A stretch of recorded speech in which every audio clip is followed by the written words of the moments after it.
Hi, Dr. Richard Bartlett here, rocking my 60s and 70s look. Uh, just one thing I can still do well is grow hair, I guess. Um, so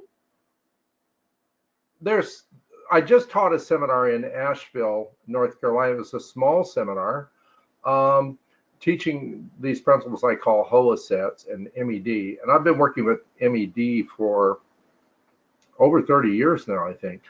It's material that I developed a long time ago, and it still holds true with working with people's patterns.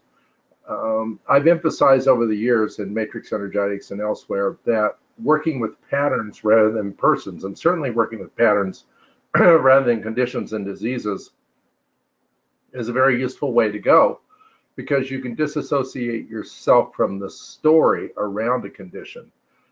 We had one gentleman in the seminar. I'm not going to talk a lot about him personally, but he did do a little video saying go to the seminar. But he and his family came from Canada, and they had no direct reason for coming that they could put their finger on, except for there was a little voice in their head that said go. And so they went. Well, turned out he had a ton of stress in his body and his mind and his emotions. And there is a grace factor. I think the biggest factor that I can identify in the universe that I've been fortunate enough to be associated with is one of grace. And so there's this grace that can flow when you get out of the way. And the last few years, certainly, I've spent a lot of time kind of deconstructing my mind, deconstructing my life, my emotions, my business, my beliefs. Although I still have strong beliefs, I don't really believe in my beliefs. I just have a strong association or feeling around them.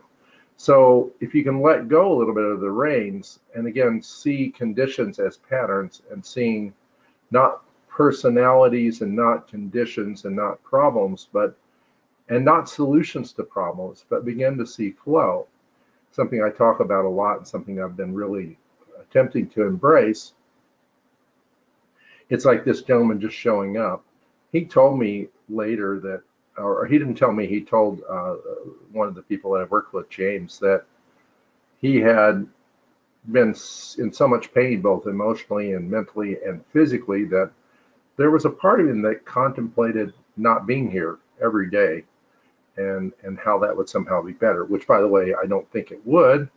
But we all have these moments, and there's a collective sense of trying to avoid life. We can maybe change our diet, or we can exercise, or we can start smoking or stop smoking, or we can do all these things. Go to my seminar, of course. Go to the seminar and you'll learn something that'll help you avoid the inevitable, which is that life always changes, nothing lasts. And so, but if you can embrace that change rather than fighting against it, I think the friction that I see in people's bodies, in their fight or flight, in their nervous systems, in their emotional states, has a lot to do with trying to make something a certain way rather than allowing it to flow into the way it is going. And I think now that the way things go are the way they would always go. And I'm not talking about sin or karma or any of that. I think all of that's an avoidance of, again, taking responsibility for this moment right now. You take responsibility for this moment right now as the only moment you'll ever have. Is I'm going to be 65. You never know if you're going to be here in the next hour, much less the next week or months or years. A long time ago, someone asked me, back when my first book had just come out, and I was with Simon & Schuster, they asked, well, where do you see yourself in 5 years? And I went, well, I see myself right here inside my body. I don't know what you mean.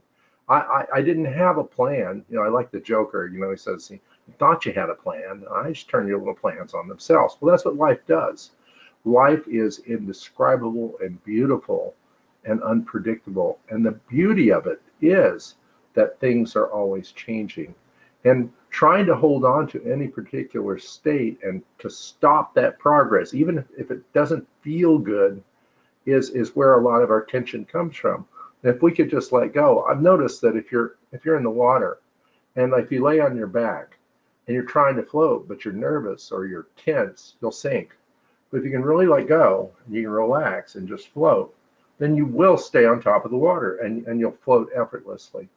And some of us float effortlessly through life, and some of us trip through life, and sometimes it's hard to tell the difference. But that's my message for this week, and thank you very much.